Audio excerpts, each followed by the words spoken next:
was Mother's Day. It was a few years ago now, and we had a UTV, which is a kind of a small version of like a pickup truck that we're using to move some of the rock and some of the dirt, and I'd loaded all the excess items in the back of that UTV as a Polaris Ranger. And we lived in an area outside of Rapid City on Highway 44 by Johnson Siding that kind of overlooks Rapid Creek. Backed up to an area that was overlooking the creek, and realized as I got out that I had backed into an area that when I got back in, I really needed to make sure that I hit the gas so I didn't back up over the cliff. Released the emergency brake, hit the gas, forgot that it was still in reverse. I instantly went backwards and rolled over the cliff. I was thrown from the UTV and thrown about 150 feet down the cliff and landed on jagged rock. My legs were stretched out in front of me, but I just couldn't feel them. And my chest was flat against the top of my thighs. And Shelby, our daughter, was the first one. She was 8 years old at the time, was the first one to get to me. And instantly she laid my head in her lap and she began to pray like I have never heard someone pray before. Just, God, just save my dad. I'm Dave Westergaard, and I'm married to my best friend, Wendy. We have been married for a little over 26 years. We have 3 amazing kids, an awesome son-in-law, and just brand new, our first grandson, Titan. And I have the opportunity to work as the CFO for the Riddles Group here in Rapid City, and enjoy in my free time barbecuing. I love to grill.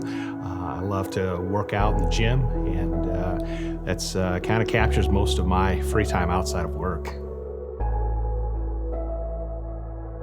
After about a 3 to 4 hour process, they took me in the ambulance to what is now Monument Health. And after a series of x-rays, MRIs, the neurosurgeon came in and said I had fractured my spine, and that fracture was pinching and had bruised my spinal cord. He gave me this stern warning as he was wrapping up, and he said, "Be prepared, you will never walk again."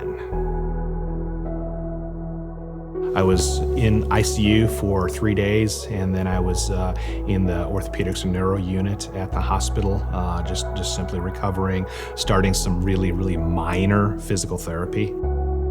I think one of the toughest days in my rehabilitation was when the physical therapist brought a catalog to my room and said, "I need you to pick out a wheelchair."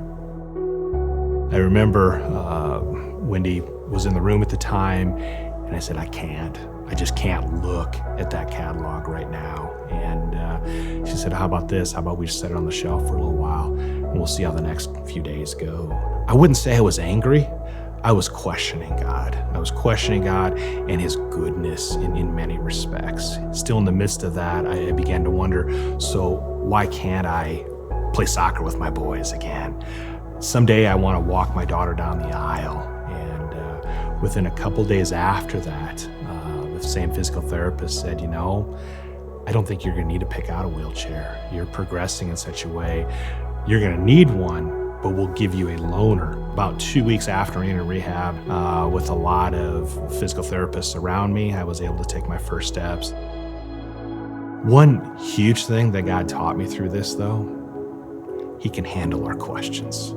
He can handle our challenging thought processes, and he can lay out his plan, his purpose, and those plans and his purposes are for good. And I do believe in so many respects, he worked through my family. He worked through my friends in ways that candidly, they couldn't have done on their own either. Trials are tough. Walking through physical trials, emotional trials, spiritual trials are tough. During the midst of those trials, you're not walking through it alone.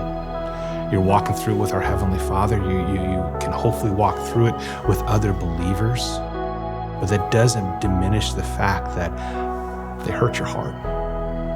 But one thing God taught me through this time is that he is good. That he has our good in the forefront of his mind. And it may not always feel good, but our emotions are not the barometer.